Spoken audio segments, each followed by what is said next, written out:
All right, microphone check, please. Test 1, 2.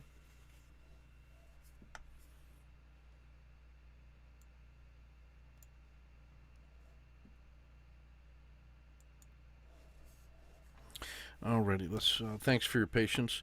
This is the nightly strategy podcast for the weekend for July 1st, 2022. Start with the market health check.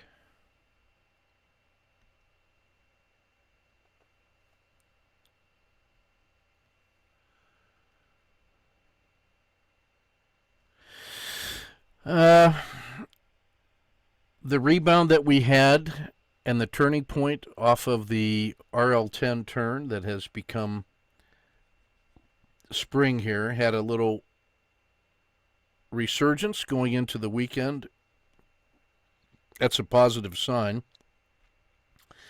Small daily range, just like the last two. So this has been a very small range, almost contented. The short term momentum is basically flat. We're still 20% off the swing high from 480, but we have put a little buffer in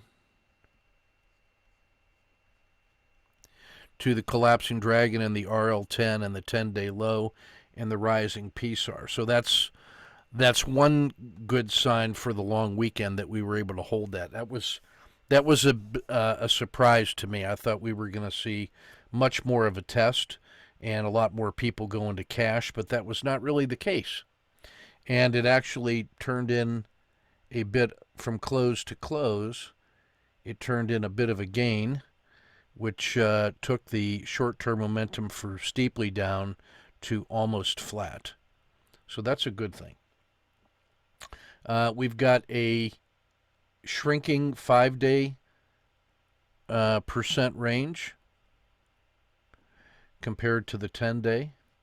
And this 10-day is small compared to the previous 10 days, which spanned both the 30-day high and the 30-day low in that range. So the volatility has been cut in half, basically, one half and one half. So that expanded volatility was what got us out of the summer into the fall, into the winter, and then that harsh sell-off down here to 362. 10-day high, fair value. There's the Z1, there's Z2, there is Z3, there's all-time fair value, and the 150-day high up here. So for now, stabilizing, but again, any breakdown below this is instant short in a massive way to the downside. I would even be taking a tentative short from here on a collapsing dragon below the belly of the dragon. This is the belly of the RL10. So first position, second position in terms of short. But otherwise, the dragon has rolled up. So we like to see that. And his volatility is narrowing. You can see that the width of the dragon is considerably narrower than it was back here during the peak of that 10-day volatility. You can see how that kept getting wider and wider till about here, and now it's started to calm down a little bit as the market has recovered a bit. Notice that that is climbing the wall of worry, and that the daily volatility is shrinking. So that's something. I mean, it's not nothing. You got to throw a crumb to us every once in a while. All right, let's look at the sectors today. Going into the long weekend.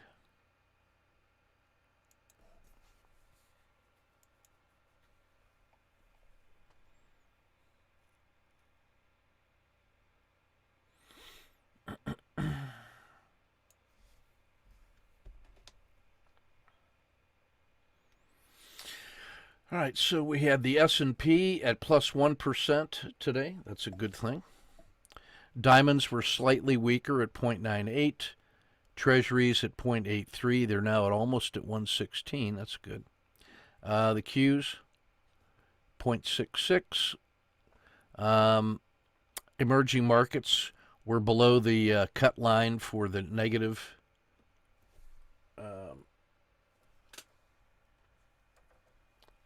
The actual losses. These are all in the red.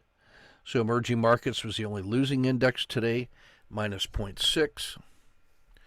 And then the strongest sector, U.S. small caps, 1.2. All right, let's look at the ones that underperformed. So sectors, we got FANGs at 0.9, Simon Property and Materials, 0.7, cluster here of Global Future of Finance, Lumber, Blended Commodities, Tech, Blended Large Cap Crypto, 0.2. Now we get into the below the zero line here. Marijuana, minus 0.1. Aussie dollar, minus a quarter. Mexico, clean energy, Brazil, lithium, agriculture, and VXX. That's a positive sign when portfolio insurance is getting cheaper.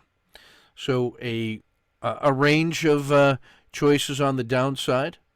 Individual companies, Alcoa was off 1.76. There's U.S. Steel, flat. Robinhood, minus 0.5. Rivian, 0.16. Devon Energy, also flat. So still seeing the weakness in 2 out of the 3 steel companies, with U.S. Steel being flat and Alcoa being off 1.76.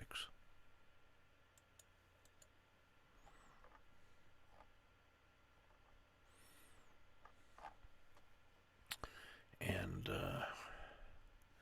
there's our other steel company. Since we're in the market here, 2.54.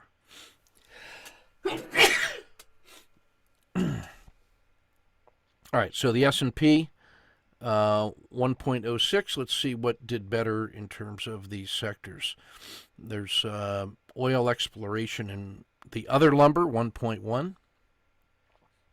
A cluster here of finance, blockchain, staples, and energy. Energy finally having a bit of recovery between 1.3 and 1.5. Then oil, consumer discretionary, and real estate, 1.6 to 1.8. Ethereum, wheat and precious metals, Bitcoin, biotech, Bakkt, that's the crypto infrastructure, Arc Innovation, Arc Genomics, 4%. Individual companies, Coinbase, 4.3. Squarespace, 4%. There's Cliff again. PayPal, 2.23. Apple, a good day, 1.62. Tesla finally got some support, 1.24. Still under the key price level of 681.8. So it's like $9 off its mechanical entry at 5 cents above the high. So it backed off just a little bit this morning. And Tesla's R10, just for the record, $5.60. It's 2.7 to 1 to this reward to risk ratio to the 10-day high. It had a $24 range today.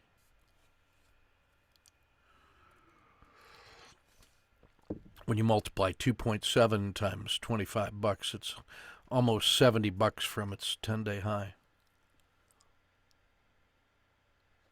So his 10-day high was up at 756, meaning that, if this was the range today on Tesla, right, the high was 690.70.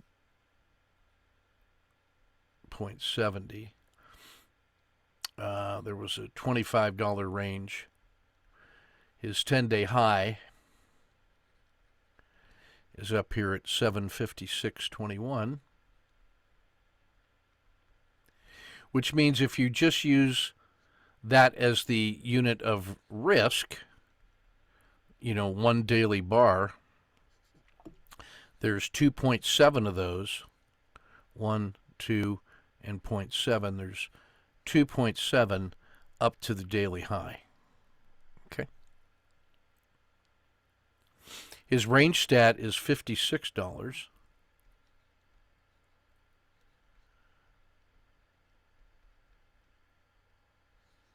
Which is why his R10 is $5.60, because that's 1/10 of that, right? So R10. That's the MMRB start point intraday. Now, on the daily squeeze, where we go range stat divided by my risk, we take the my risk, which is the daily range, which is about $25 roughly, in this case $24.43, and we say if our daily range was this and we got that kind of a move compared to the range stat, which is $56 compared to the daily range, the range stat is 2.3 times larger than the daily bar. So this one, range stat divided my risk, is actually a measure of how squeezed was today's range. So if this was today's range, and you want to know how compressed that was compared to the maximum reasonable intraday move, you can see that a 2.3 compression is really quite tightly compressed. So if you're interested in the ones that had the smallest relative move to their potential, then you would want to be looking at the largest scores on here. So like Coinbase is 2.9, USO was 2. That tells you how compressed they are compared to the range stat. So that's how you read the rest of this chart. Just a tip. So I like to see that the bellwethers were strong today going into the weekend. That bodes well for tech next week when Microsoft, Tesla, Apple are all better than the S&P. And they were also better than the Qs. That tells you that there is residual strength, individual company strength in those, because they are better than the Qs. We like that. That means people are buying those. In addition to just buying the broad tech sector, they are also buying those three symbols as low-risk ideas. Note to self. Okay. All right, let's look at the weekend reports.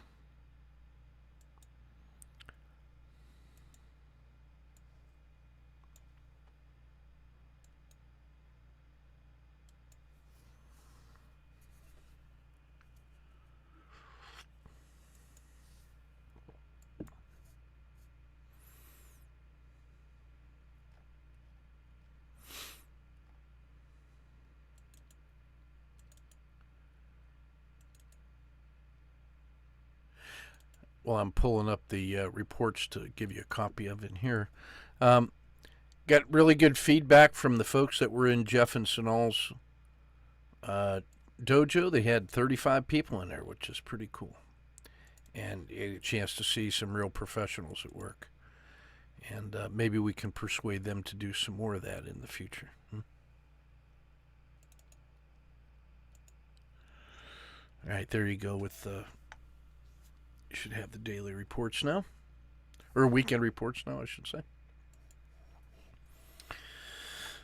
All right, let's see what we got here. I gotta fix that.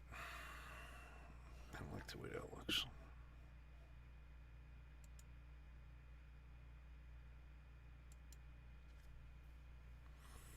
I'll fix that for next weekend's report. But you can see the new holdings for August. We're all cash because everything's below their 4-month moving average. But the leading candidates in each of the portfolios are these. I will clean that up so that's easier to read. I just noticed that that's hard to read. But that's where the strength is going into the start of July. And then you can see, based on the other populations, where the strength is. Now, this updates weekly because we'd like to see how that evolves during the week, during the month. ETF2 is still at 0%. Risk Z is still warning risk off. Coming to an important turning point here. We could actually see some recovery next week if we get through the holidays error-free, accident-free. That would be nice.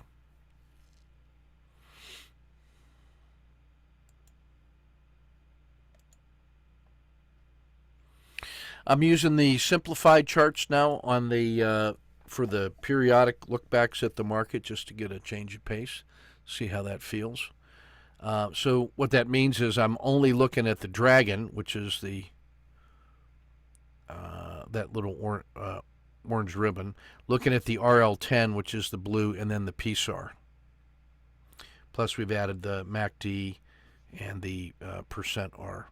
You can see that this is oversold, and if we got an uptick, that would actually be the equivalent of a WMB3 entry, like 1, 2, 3. We can actually think about that as the move back to something like the middle of the dragon. So there's some risk, 2 units of reward, and then the second level back up here to 480. But that's pretty ambitious, back to the top.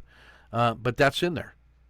And that's what it means to invest under conditions of uncertainty.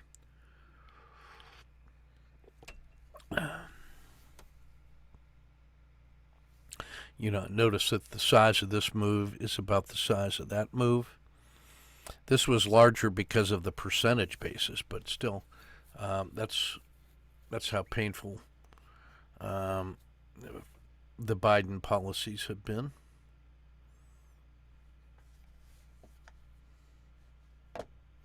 It is astonishing to hear them try to trumpet the strength of the economy. I will say that this little doji makes a very interesting zero state, and the breakdown below here, below 360, says look out below. But that's what a turning point might look like.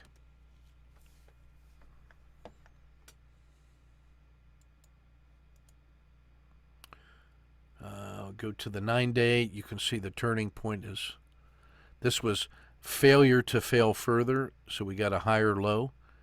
That would be at about 390 or 380 right there, I would say. Cautiously optimistic 1, 2, 3 entry would be there, and we'd be aiming for the top of the PSAR. The downside is easy to see to me if it breaks below here and then here. That would be my first short and then my second short, and I'm looking for it to get back into 340 territory here. And then if that breaks here, 300, then 280, oof.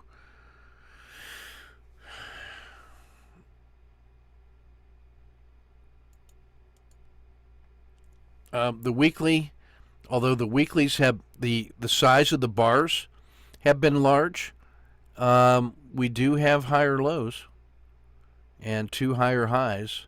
So if this price here can get above about 392, that would be confirmation that this move could still work. So let's watch next week in a shortened week for daily moves that can take it up through there. Otherwise, that failure down to here is tactical, but a break below the weekly low at 370, big time short, second short, third short, and then a raging short all the way down through here.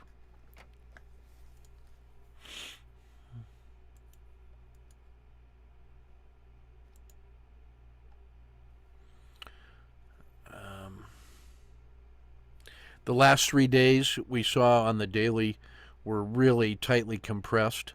So we had the harsh sell-off, one recovery, a pullback, and then almost into a 3-day doji here.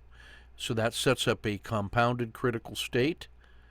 And the upside would be it has to get above 390, then 400, then about 403. 415. That's your ladder to the upside. And then the downside, you can see all those just as easily. So compounded critical state, perfect for short-term momentum trading.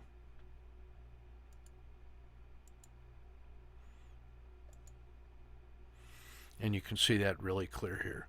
This is what I mean by the real tight compression of those 3 days inside the 5 days. So there was that one harsh sell-off day, and then it's just held steady right in here. That daily range today was about in the middle of the dragon. Perfect zero state, ready to break out or break down. Perfect going into the trade on Tuesday.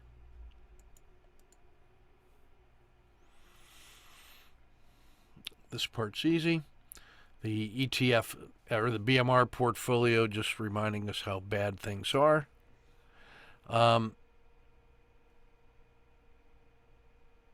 When the best performer has that kind of negative number for the blend, that tells you just how bad things are all the way across the board. In fact, only energy has any residual strength left.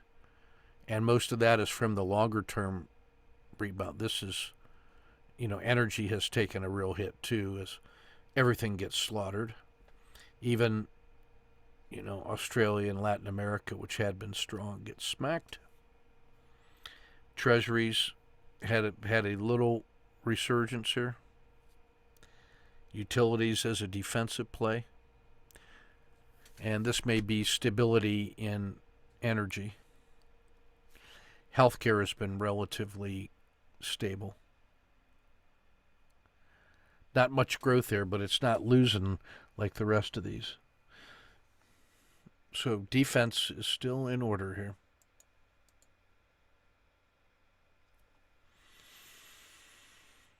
In that entire stack, only China is greater than its 4-month moving average.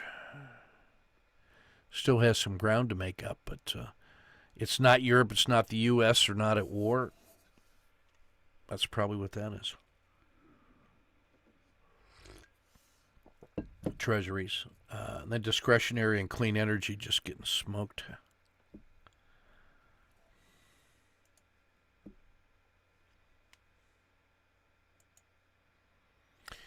Just notice that the precious metals guys were not immune. That's your store of value? Sure. Okay. Beware the conventional wisdom that is ancient history.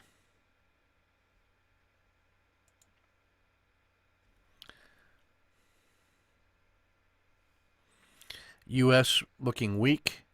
There's the strength in China and Hong Kong. Oil and commodities still the only things really showing any kind of strength.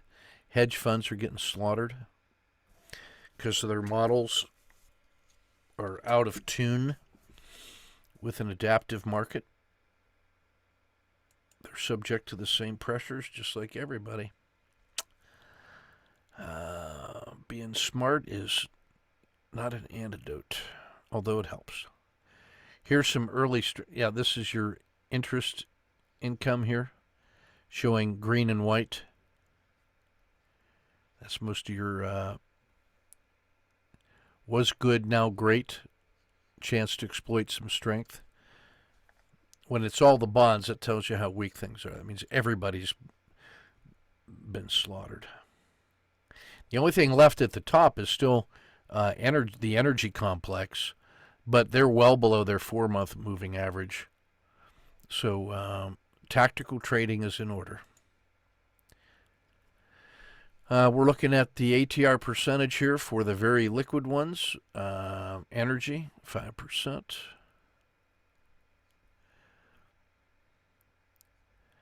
Biotech, semiconductors, oil and gas exploration, and then the gold miners. Although Brazil's pretty close, as is discretionary.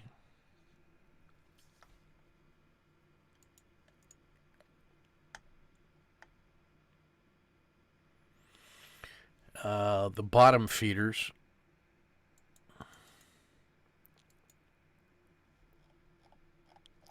the absolute worst of the worst.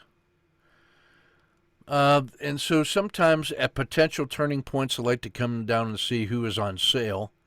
So all of these that are yellow on strength and red on consistency means that they have been horrible, and now there's a little hook, almost like that supported spring crossing. Growth, discretionary, the Qs, and gold miners, and Brazil. So it may be planting season.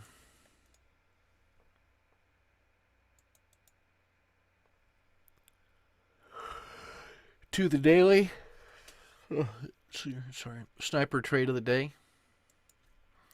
So this is U.S. Steel X.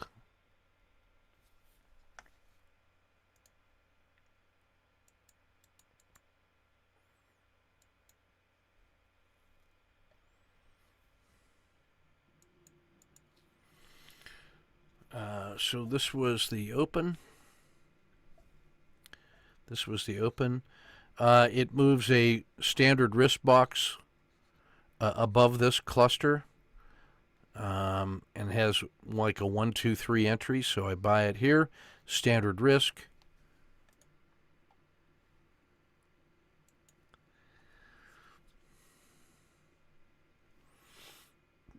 Higher highs. It peaks. The RL10 rolls over. 1, 2. I just take it and lock in about 1. It falls down through the PSARs. When I can hang a standard risk box off like the top of the dragon, I take the short there. It rewards me with a 1, 2, 3. By this time, I get my stop down to here when I put the second position on.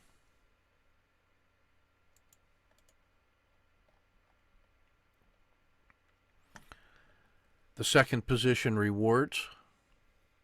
So that's the second position. There's the RL10 crossing the baby dragon. 1, 2, 3. Catch it at the edge of the dragon. So that's a really nice trade. There's your SSC, standard risk. Sell it at the spine of the dragon. I get short on the break of the PSAR. Standard risk. Get a fraction. Now I get a COTA 2. Standard risk box. PSAR flip is the entry. Rolls up. The 1, 2, 3 exit was here. That was probably better. But on the COTA 2, I gave it a little more room and ended up taking the exit at the spine of the dragon.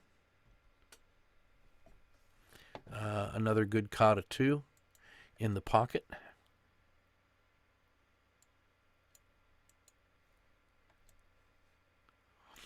One final COTA 2 for the day. So I have a low, a higher low, a higher low. There's your PSAR flip box. Here's your standard risk box. Enter. Doesn't really follow through. I take a scratch. It's getting late in the day, so I don't take that COTA 2 or that COTA 2, although I don't think I would have lost money on those. It just ran out of will to trade.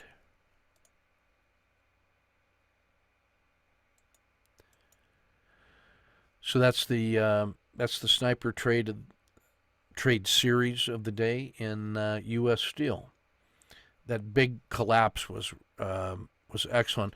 I actually like this. I like this little recovery right here. If I can just, since we're talking about my boys here, I like this set of rising lows, and it closed fairly well. Going into the basically where it closed yesterday. So that almost feels like initial buying pressure. They took tactical advantage of that, gathered a bunch of inventory all the way up, and now this thing could be postured for a nice recovery because it's in a Godzilla state. So I actually like that. Those rising lows intraday feel pretty good to me. So I will be ready to play that in either direction. I will essentially just treat this as a giant zero state. Don't know which way it's going to go, but I'll be ready to play the breakout. And if it breaks above the RL10 at like 1830, I am going to be super long on that one. And then if this breaks, I'd be short. And then if it breaks below here, that's where I get super short. So tactical breakouts for trading those ranges, and then the big breakouts are from the peaks and the valleys of today. Let me know if that was helpful. Sniper trade of the day.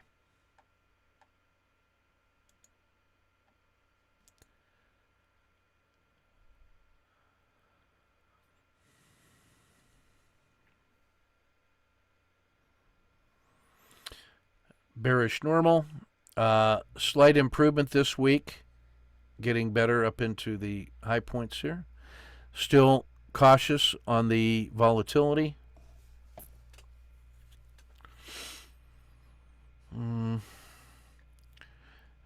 Min Pains, McDonald's, Procter & Gamble, Coke, United Health, and Travelers.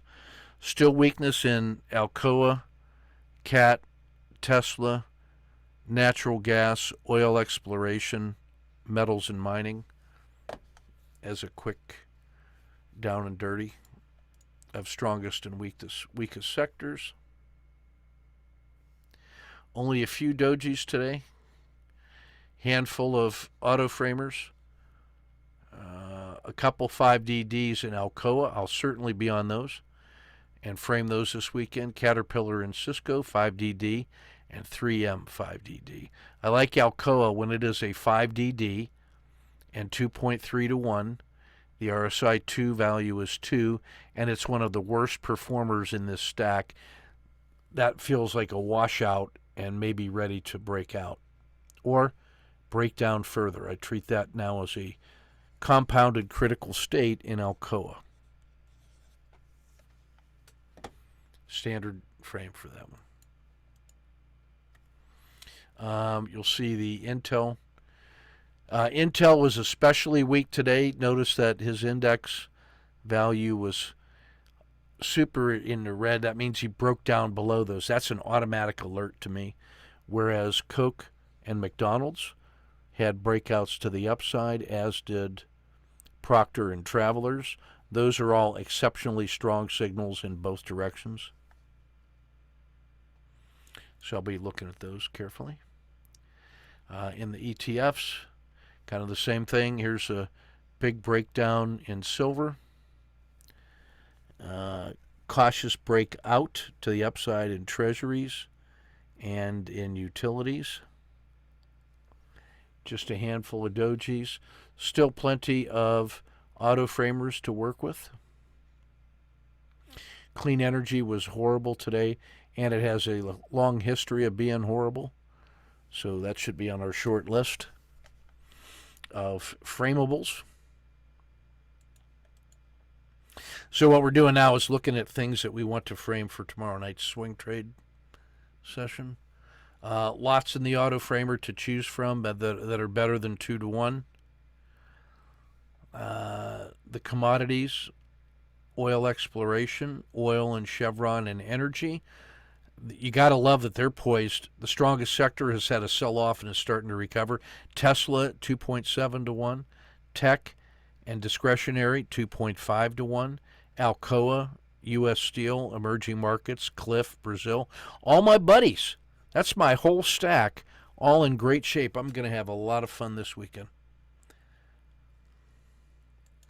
And just start with the day trading one day at a time with mechanical framing data.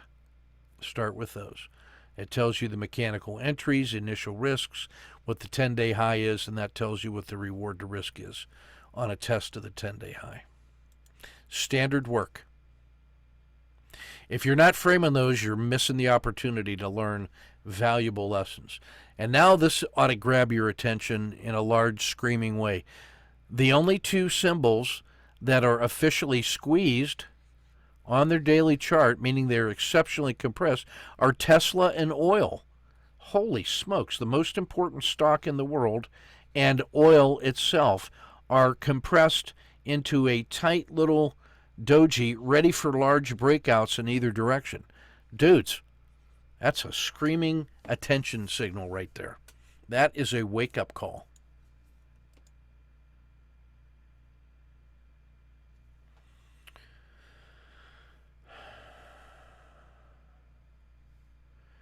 U.S. Steel, 8-1.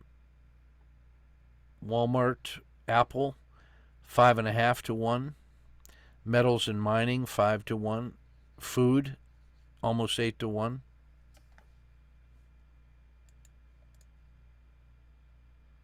For our swing trading. Sniper trading patterns from Sniper Headquarters, starting with our favorite Godzilla. Here's the S&P 500s. Sorted by 5-day volatility. These are all enraged Godzillas because the 5-day Z-score is greater than 1.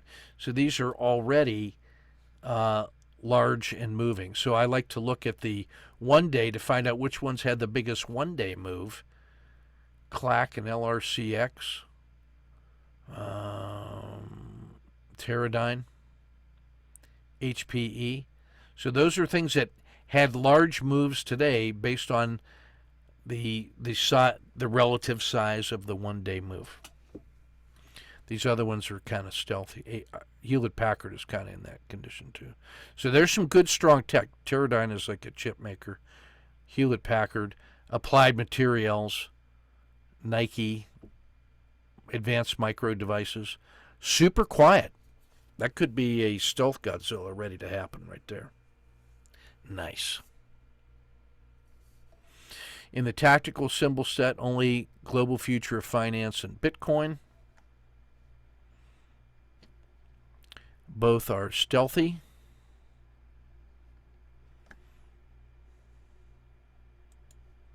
Meaning you have a really tight MMRB. I mean, look at that, 7 cents and 10 cents respectively. The fireworks fitting for this weekend.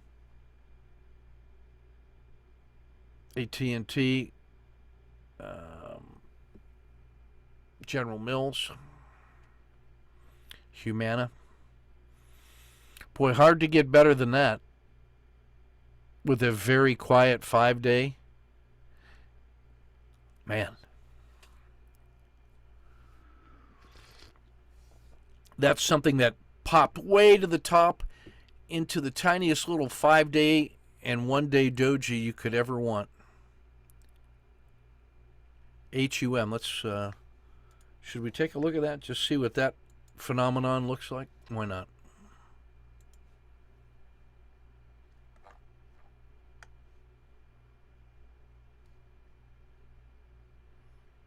If you're not using TC2000, I don't know why.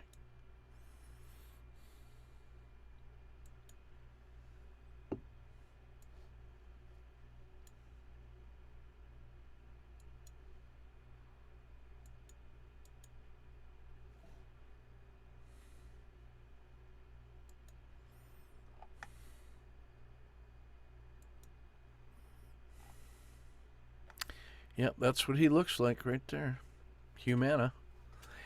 Small 5-day, small 1-day at the very peak of his 10-day, 30-day, and 150-day, and closed right at the top of all of that and just ready to go. You can't get any better than that. That thing is leaving everything else behind.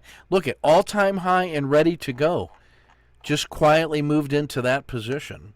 And they were willing to hold that right up into the end going into the long weekend. I guess you cannot be afraid of that move. Holy smokes. Ready to go. Humana. Adding that one to my list.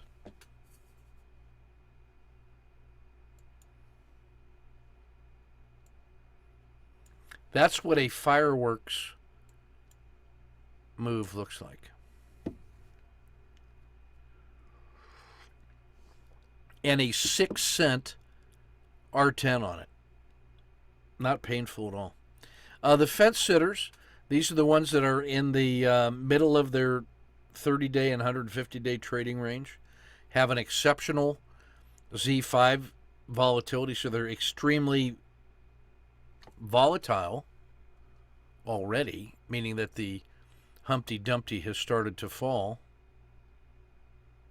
or they're very quiet and ready to start rolling. They are perched precariously and haven't started to move yet. So that's almost like a Z3P right in the middle of his trading range, and he's ready to quietly break out in either direction. And once the ball starts rolling, it'll just go and go and go, and then attract momentum. So you're catching it, the planting of the seed, just as it's about to sprout. That's what all of these are on these little fence sitters. And they're not, because they're in the middle of their trading range, there's a large move for them just to go test the extremes. It's like the definition of the purest average, purest quiet average, ready to break out in either direction. That's what a fence sitter is. It's the absence of movement that is so exceptional, and how far they can go. Yeah. Yeah, and we've seen the General Mills. We've been tracking that for a couple days as he's just pushing to the top, and no reason why anybody would ever want to sell that at this point. What with inflation? I mean, holy smokes.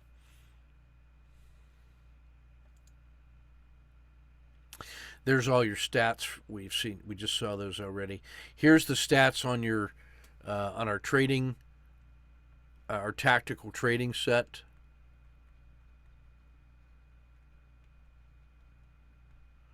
The ones that I look at every day, sorted by the 5-day volatility from the most volatile treasuries to the most quiet VIX, biotech and staples, and Microsoft and real estate, all down here, super, super quiet. That's a good sign for them.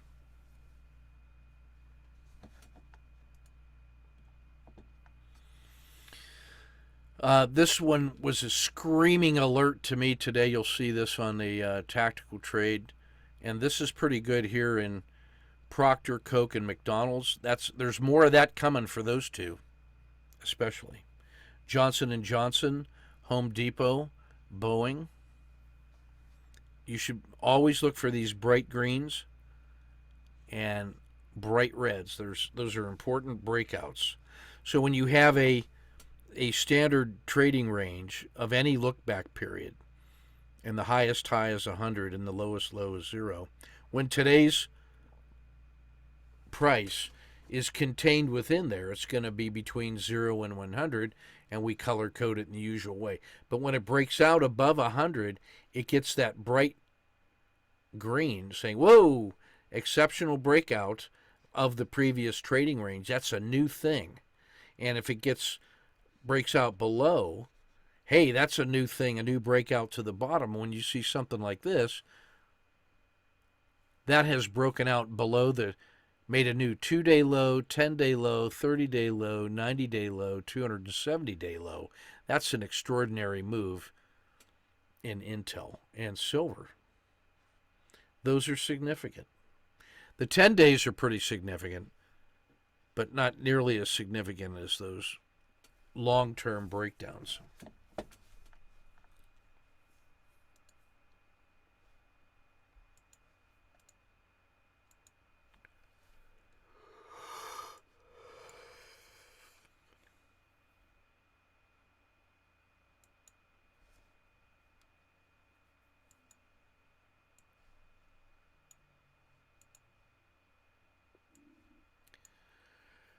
Let's look at Intel.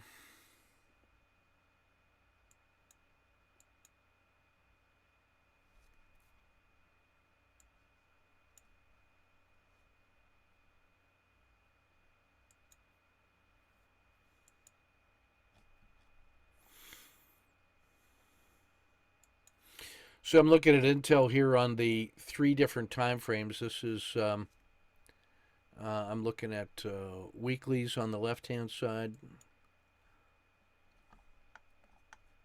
So you can see he has broken way down on the weekly. I'm looking at the dailies in the middle, and I'm looking at 30 minutes on the right-hand side. So you can see that he's on every time frame. It's just horrible and getting worse. Really important on the weekly. You can see that thing's on its way to 35, down from 70. So it's already 50% off its high. Just getting slaughtered. Formerly great company. All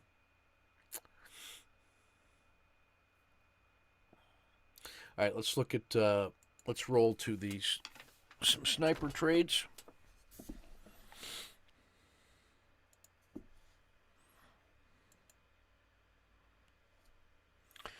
This is Pulte Homes. This gave me an alert, a conditional alert, so it triggered me into the trade pretty quickly. So it was a gap up, standard risk box entry,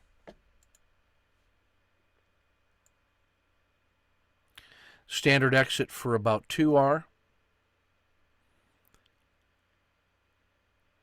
Kata 2 re-entry,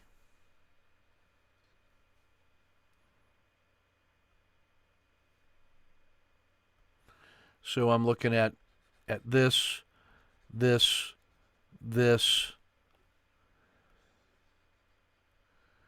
turning in the dragon, the crossing of the PSAR, the standard risk box, and up we want to go.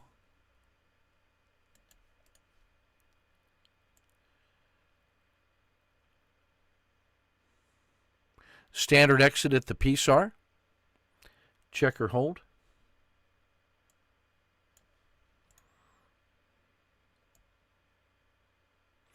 I thought about the Kata 2, but I had a span of control. I cleared the deck, made some cash available. A second Kata 2 entry. Scratch. Kata 2 immediately resumption. Now it's grinding. I think I'm just about done with that one. Yep. So there were some initial surges out of a like an SQC plus that gap. So got one. And now notice that each little wave gets smaller and smaller. So after a couple that are just kind of flat, I mean, this was a nice grind up, and this bodes really well for upside in the home builders. But that was all that was available to me on the intraday was probably 1, 2, 2.5.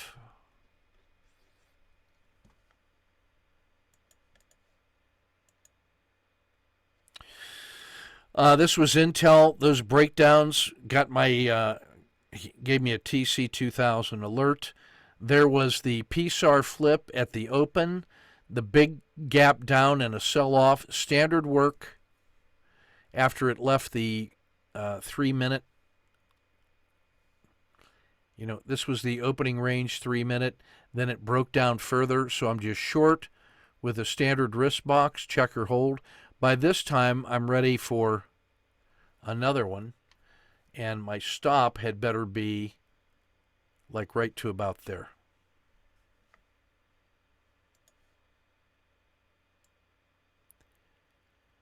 Second position short on a collapsing dragon here. PSAR still acting as my guide.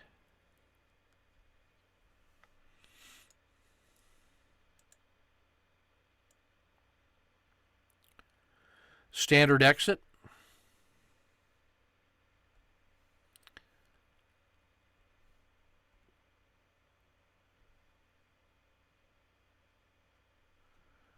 One, two, three.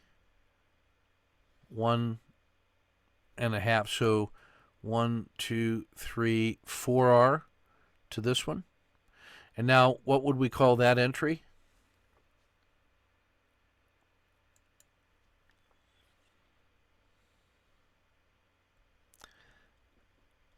SSC standard pattern.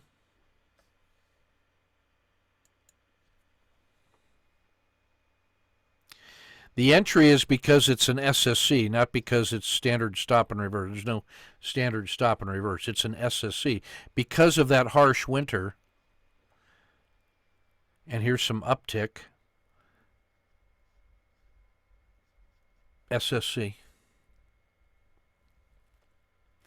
I would like to see it get to here, would love to see it get to here. If it breaks above here, it could close the gap and get to there. Could it move that far in one day? Well, it just did. So that's a small risk versus 5 rewards. And then if this fails through here, what would we call that trade?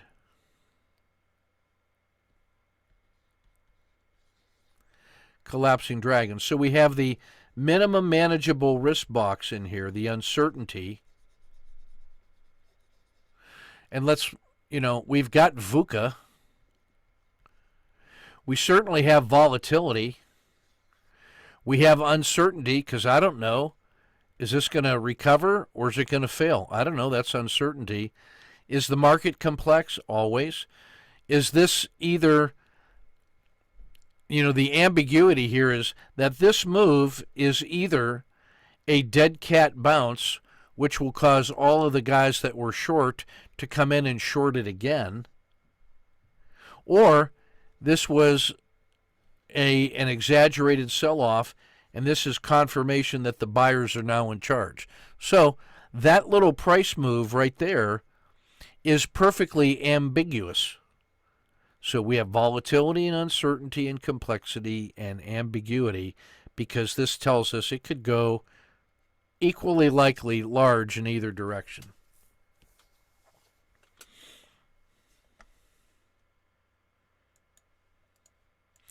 I just saved you $2,500. So SSC, nothing.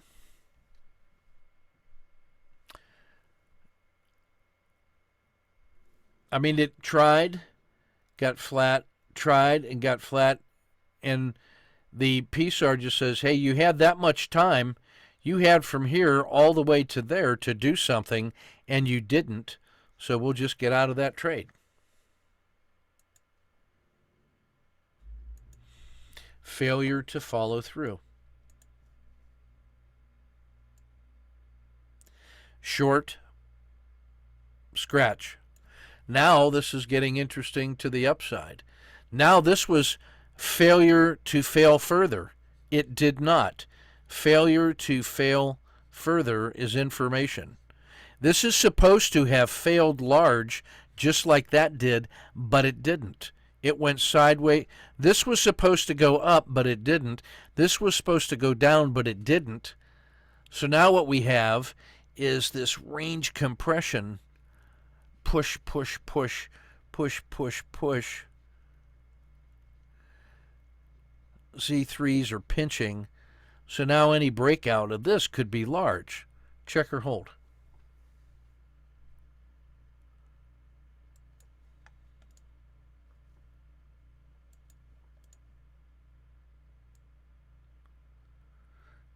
I tried the short on the PSAR flip, nothing. Oh, I'm sorry. I tried one more long on that, and that was nothing.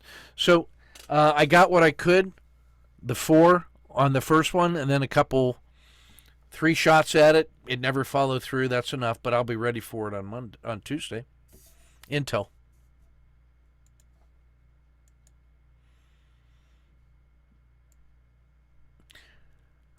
What would be a reason why it didn't follow through in either direction?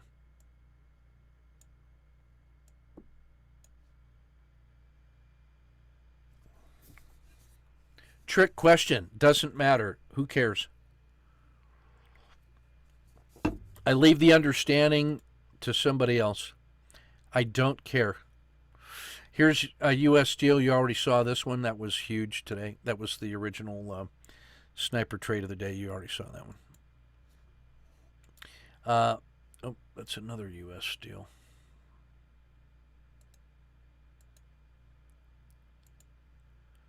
Sorry. Cliffs Natural Resources are one of our steel companies. Market opens. It gives me like an SSC here, or even a COTA 2. It opened down here, comes up through the dragon, breaks out above here. So there's my entry. Standard risk box. While this thing has moved that far that fast, my stop should now be at least there. Checker hold. Because I want to make bank. I want to lock that much in. No lose plus dinner for 2.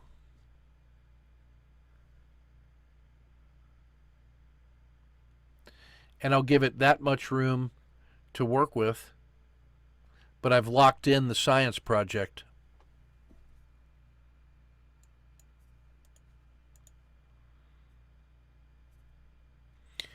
Very close. That's about 1 R right there. So if I can lock in an R, nice. And it ends up kicking me out. It falls further.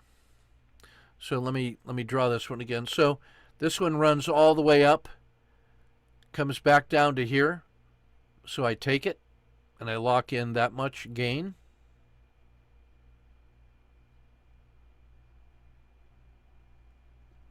That's how much I gave back. Then it falls further, takes out the PSAR dot. Now my target's going to be down here. And if it falls through here, what's this pattern going to be called?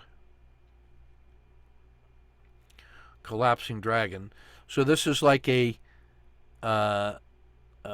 supported fall crossing to the downside here. So I'm short here with a standard risk box.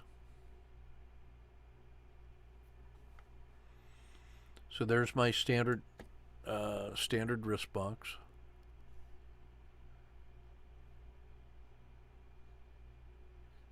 That's the same as this one, only now it's rolled over, has crossed through the PSAR, so I'm short. Standard risk.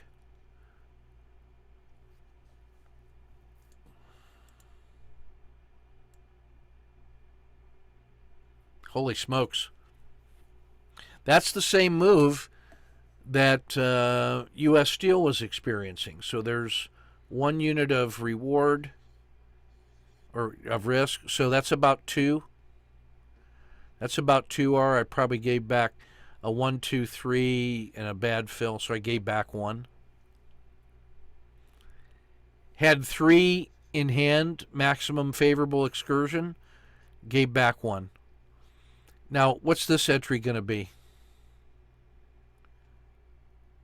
When I hang a standard risk box off it. SSC.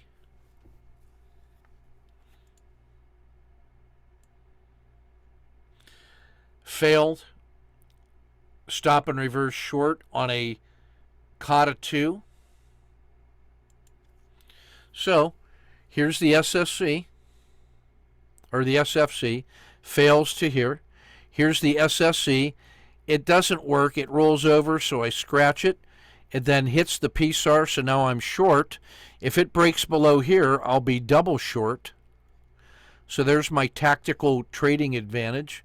And I'm going to put a standard risk box on it here to go short.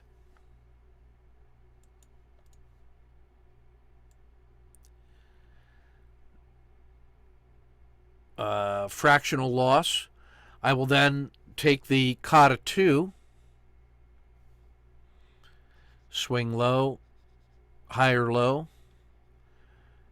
COTA 2 when it hits the PSAR. So now I'm long. Standard risk box. I will have my actual execution stop right here, though. If it breaks through that PSAR, I will be so short on that one because I just saw this move. So I'm only risking actually that much, about half a risk box. although I'm using the full wrist box for position sizing. Check or hold?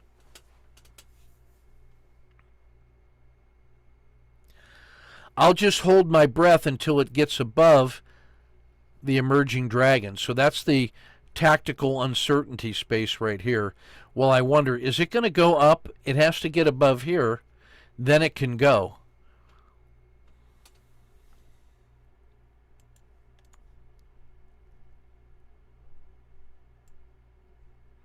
Oh, it did.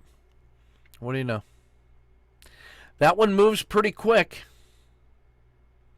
So I'm just content to have one position, let it run up, 1, 2, 3, exit, and just take it. So there's my risk. 1, 1.5. Check or hold.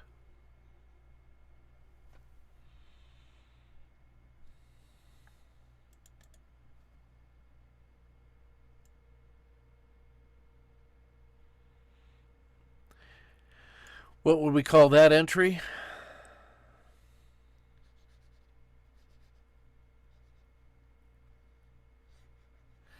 PSAR, risk box, execution risk at the bottom of the dragon, so I'm only risking that much actually. Kata 2.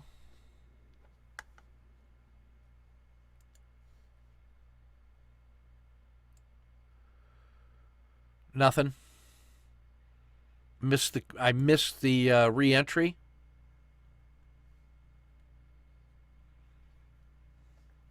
So I should have been on that one to something like from here and then probably get out here. So I missed that one. Darn it. Missed that one. Standard wrist box, I should have had that one. Missed 2. Still, got paid. That was Cliff. This is ARE. This is that real estate, healthcare real estate company that we've been tracking.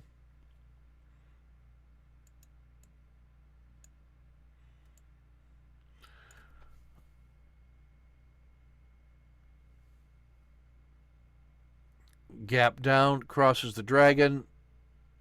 Standard wrist box off the bottom. By this time I should be here and here to lock in gains, give it some room to wiggle.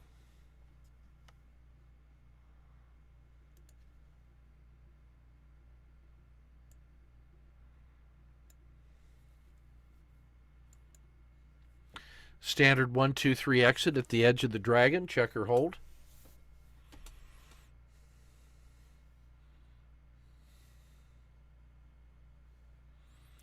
Noticing this. What's this setup getting ready to be right around in here?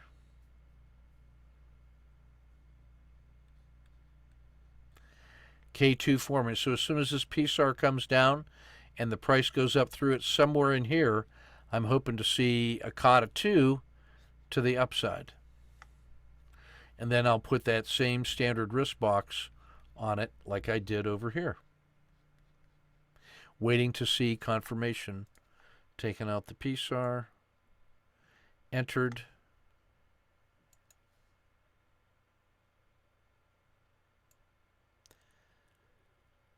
Paid.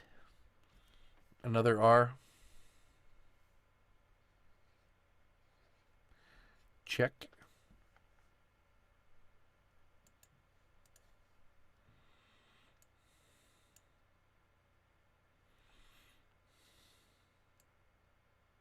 Missed the short. This one and peak, I've only been trading the long side on, but there's your PSAR box. That would have been the standard short. Your target would be down to here. And look at that. That's why we look at support and resistance. And then if that had broken, we'd have projected this to come down to here. These things move symmetrically. Look where this one rolled over, right where that one rolled over. Those are not surprising behaviors. These are dumb animals. What would we call that entry? Besides standard work.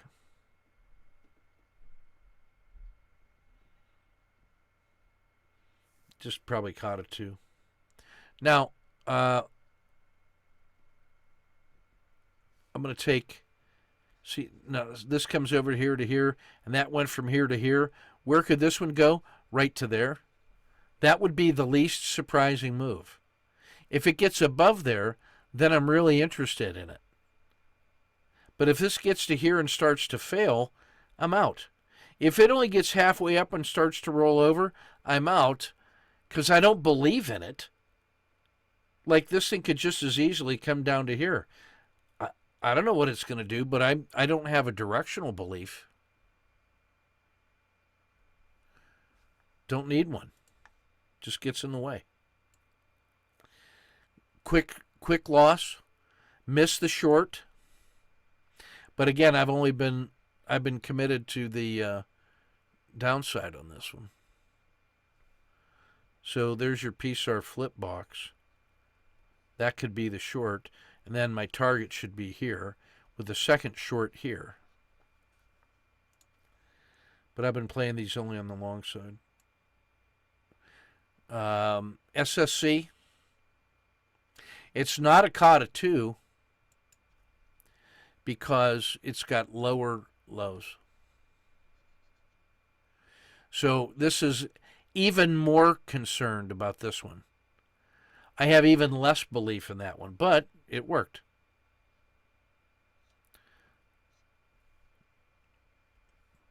Just lock in again.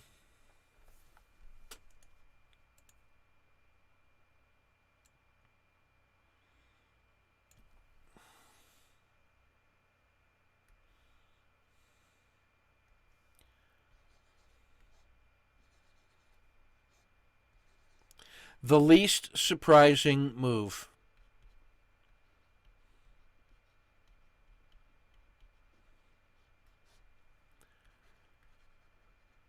Plan for the least surprising move.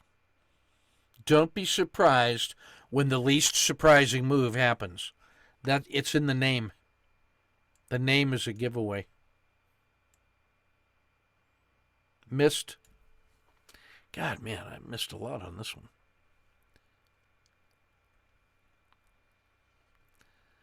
So now when it breaks out of here, I take the size of that leg. I should be projecting this leg. Could get to there and just completely missed it. Span of control.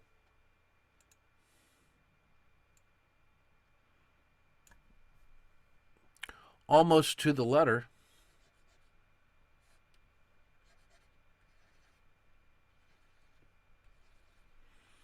Simple geometry. Really, this one was getting late in the day.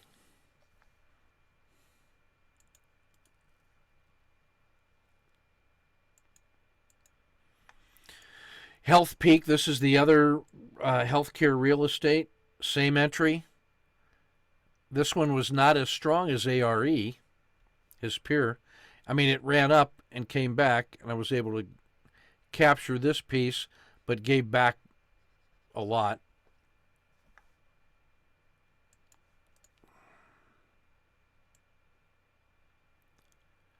COTA 2.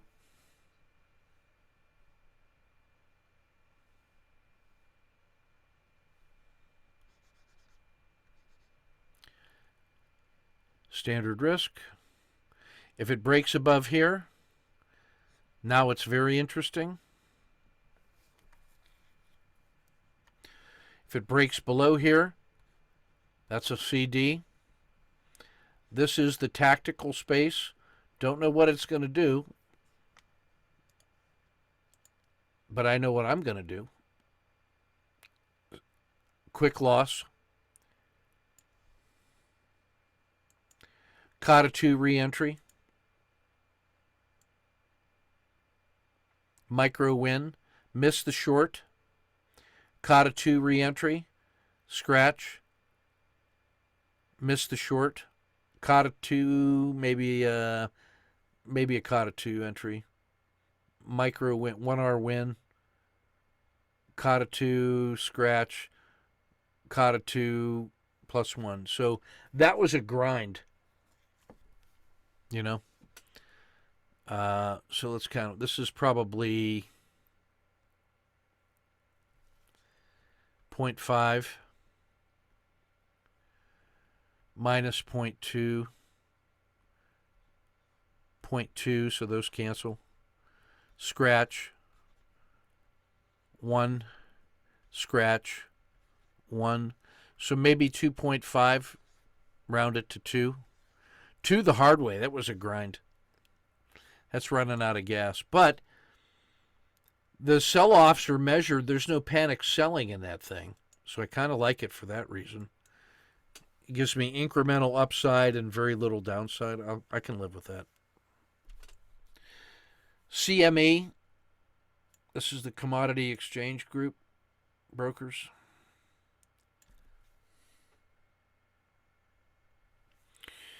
Previous day closed at a peak, rolled over, broke through the PSAR. I let it move a standard risk box off, get the short on a collapsing dragon.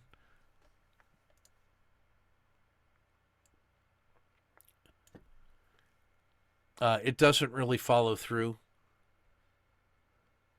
So get paid.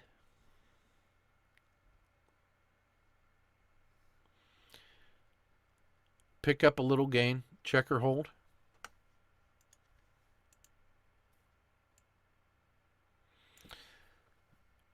Re-entered short. This is a Kata 2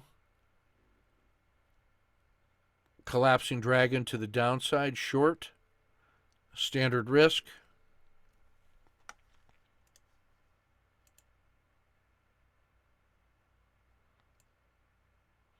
Nice move. Lock in your gains.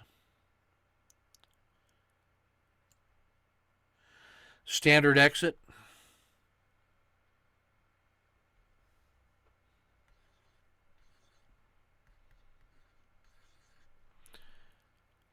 What would we call this entry?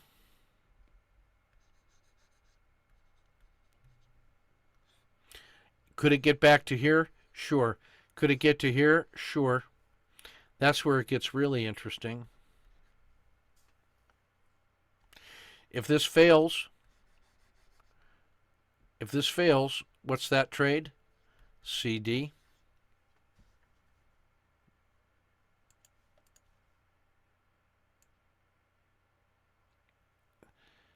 Half. Short.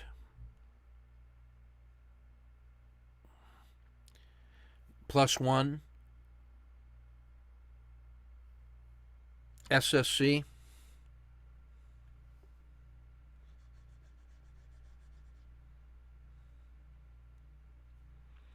PSAR flip box. Targeting here and here.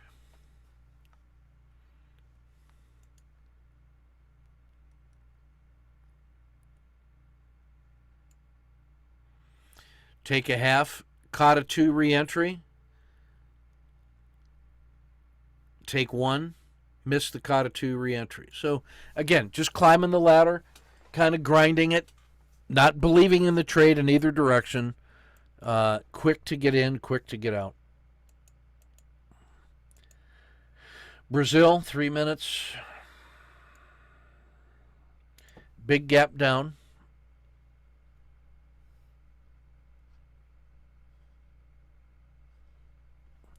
Stabilizing.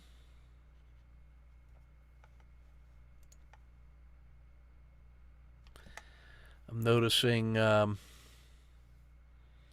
oversold, getting ready for an uptick. That would be a potential WMB3.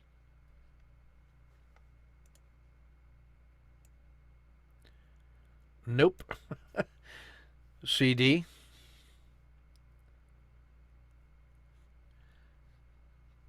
Standard risk.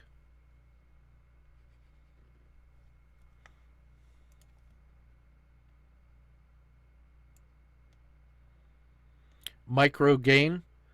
Now I've got a true SSC.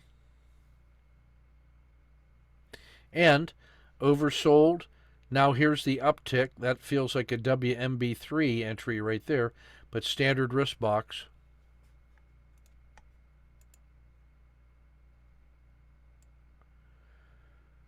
Standard exit for +1.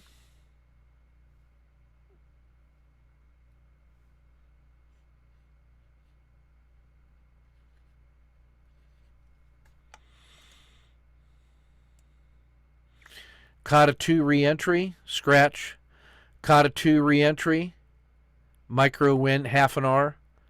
Missed the Kata 2 re-entry, just ran out of gas.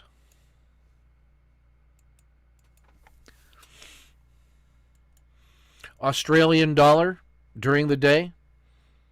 See what those wanted to see what that was all about. SSC. 3-minute Aussie.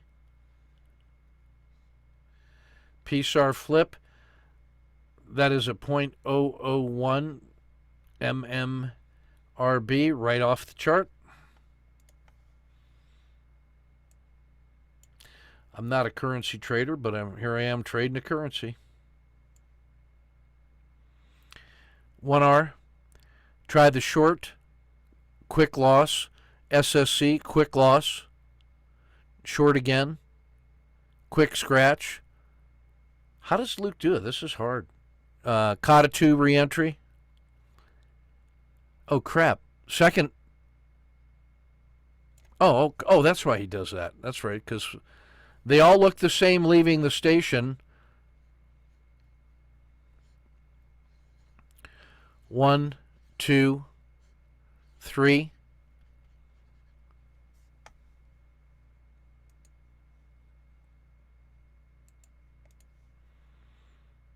Should I have known that was going to happen? No. So the Aussie dollar, last one.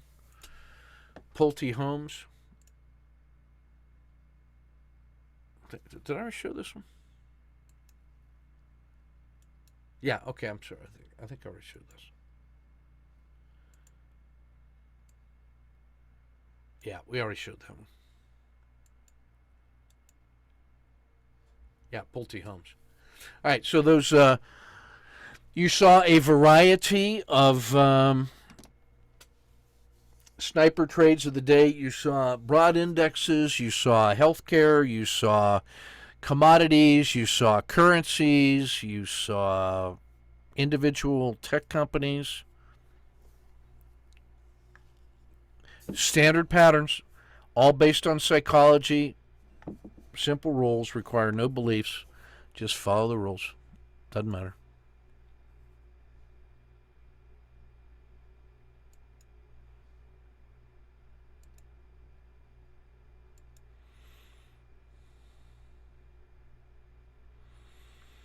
Let's see if we can find the boys today.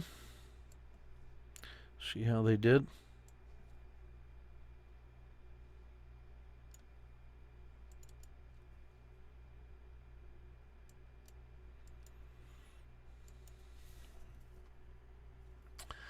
Here's Griff.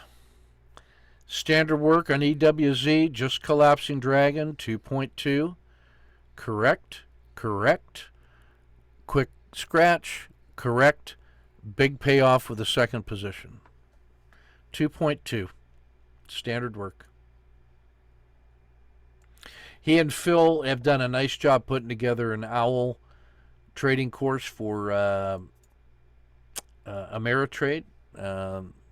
I think it'll be ready in about 3 weeks, going through final proofing for swing trading with the OWL. You're going to really like that one. This is the SSC only. So here he's only doing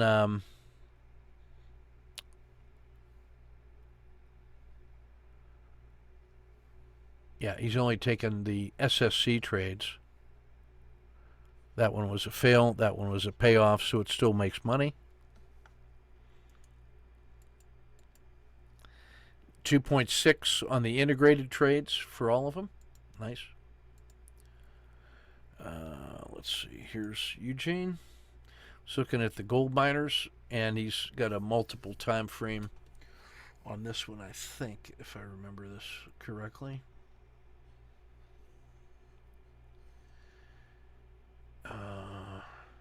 Yeah, so he's looking at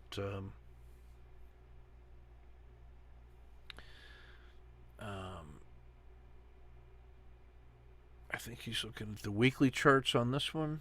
Yeah. And this is the kind of move you get in those commodities. Look how symmetrical up and symmetrical down. So this is going to be an interesting location here. So breaks below 30 are going to be crucial. So that could be the beginning. That's not just another little rollover. When it breaks through 30, it's breaking through 30 here, and that makes it a collapsing dragon. So this could be the start of something massive. And this is the dailies. That's 4 days down in a row.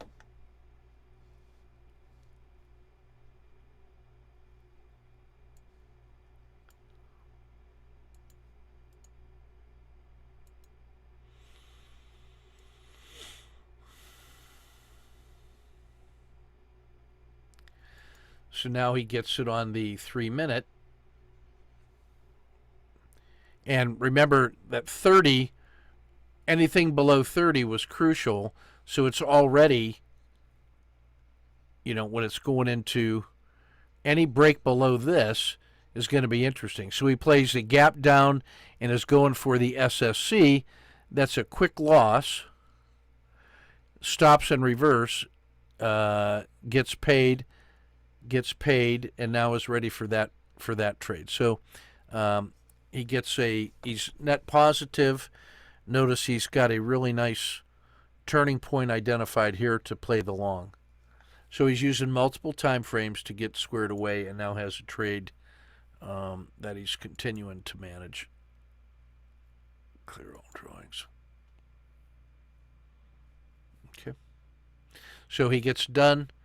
I think what he's saying here is, if I'm reading that right, there was a K2 entry, but because he was going to work, he did not take that. That's how I read that, I think. Yeah. So he set up weekly and daily, trades on the threes, gets his positive expectancy. This is almost a fake one and go two. That's nice work. Oh, that was my brother from yesterday, I think.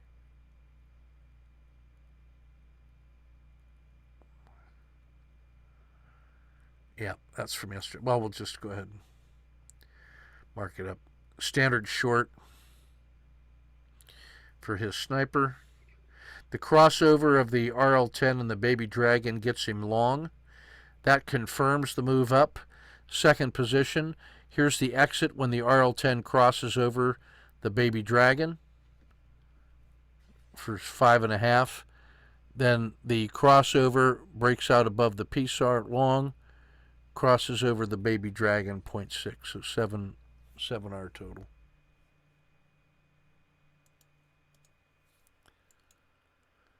Woj, let's see.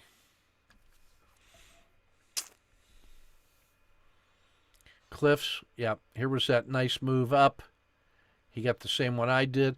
This is where the short is indicated at the PSAR. Notice how that's like right in the elbow of the dragon. That's so good. This is still really good. This is where you get confirmation that that thing's going in your direction when it breaks below the previous. And then this thing runs down to here. 1, 2, 3, exit. Perfect.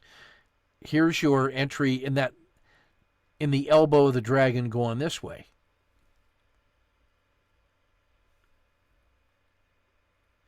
That's where the PSAR cuts down.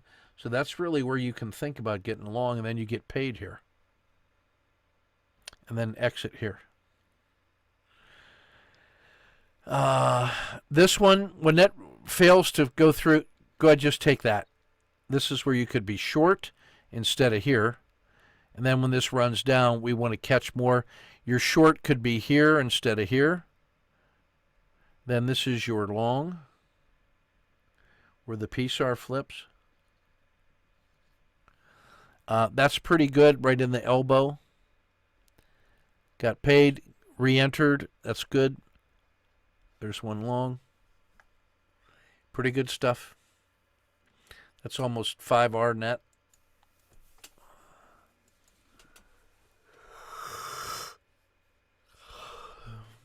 Pretty good week today. This is where he starts. That rollover, we could be right here, but that's really good. Now, when I'm that far and I give back that much, it hurts my feelings. That's a good scratch. That's a great long. This is where you want that re-entry. That should be green, and that should be red. When you get that much of a gain, in all of these, look how much you're giving back. Yeah, and then here's, if you'd have been in, that'd have been all right. So 1.2, you still got paid. And that's off the hardest part of the curve. And trading in both directions and still net positive. That's really good. Paul on Devon. And I just want to highlight again that PSAR flip. That's the short right there.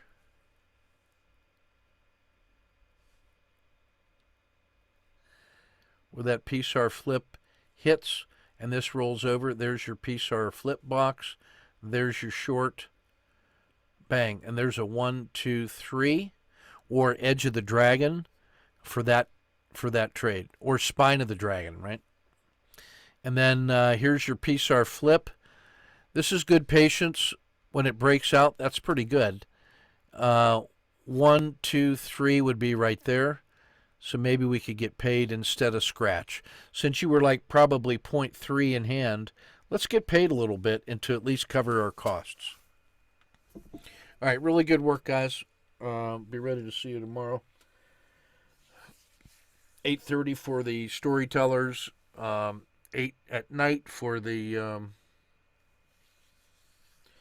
swing trades.